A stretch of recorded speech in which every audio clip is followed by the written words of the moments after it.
So in the last lecture we talked about, so we were discussing the fact that is there a way to convert four Maxwell equations into two equations, and is there a way to convert the six unknowns into four unknowns? We found that the answer was yes. The entire Maxwell equations can be written in terms of potential, and when the entire Maxwell equation is written in terms of potential, we only get two equations.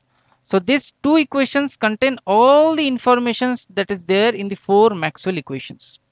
And one more interesting thing is, instead of six unknowns, so Maxwell equation has six unknowns, that is Ex, Ey, Ez and Bx, By, Bz. In these two equations there are only four unknowns, that is V and A. Now A itself is a vector, so it has three unknown inside it, that is Ax, Ay and Az. Agreed? So this was the summary of our last equation lecture. We'll come back to this two equation, and in this lecture we'll talk about something called as gauge transformation, something which is very special about electromagnetism. Okay, so let us understand what is gauge transformation. So remember the formula we discussed last time, that our electric field was written as minus of gradient of V. So a gradient, if there is a potential, there is an electric field produced in space, and dA by dt, it means if there is a changing magnetic potential, okay, then it will also create a electric field in space. So the two contributions, so there are two contributions to the electric field, one is the potential and another is the changing magnetic field. But something very amazing happens here, something very interesting. We all know that in Gauss law, so this is the most general form of writing. So one special case of this is this. We know that electric field can be written as minus gradient of V. We all know that. But the problem is, for the same electric field, if I can take another potential, say V dash. So V dash is the original potential plus some constant C. Now we know that gradient of any constant C is just a numerical constant, is going to be 0.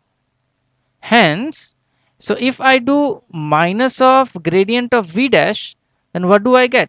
I get a gradient of V plus a gradient of C. Okay, with a all over of minus sign. So what do I get? I get a minus of gradient of V, that is my electric field E. So the interesting thing happens here. The same electric field E, I mean this electric field E and this the same electric field E can be written as gradient of another potential. So the interesting thing is, there are many potentials, V dash. If I add some constant with V dash, I'll get another potential V double dash. So there is a family of potential that can give me the same electric field. So the problem is, the potential that describes a particular electric field is not unique. Similarly, look at the magnetic field. Agreed? So look at the magnetic field and magnetic potential. So remember what is magnetic field and how it is related to its potential. We learned that any magnetic field can be written as a curl of its potential A. Agreed? If I take another A, so if I transform A to A dash, how do I transform?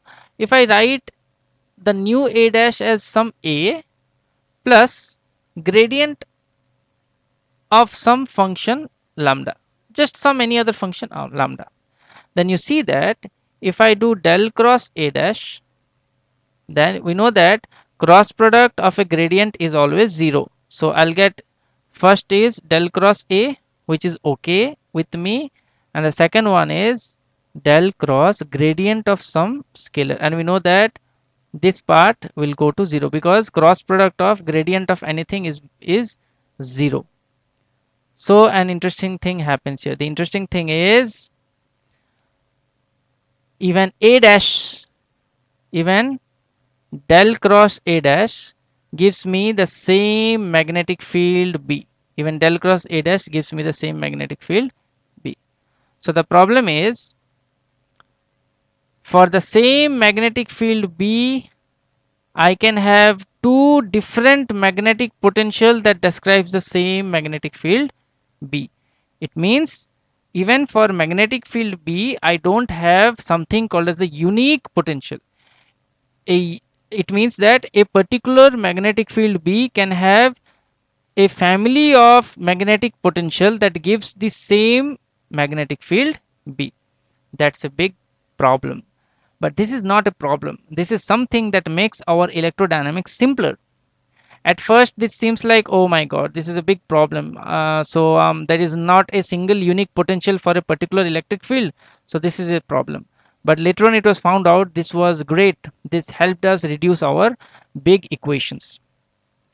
So now the question is, if I can write V dash as original potential multiplied with added with some constant beta.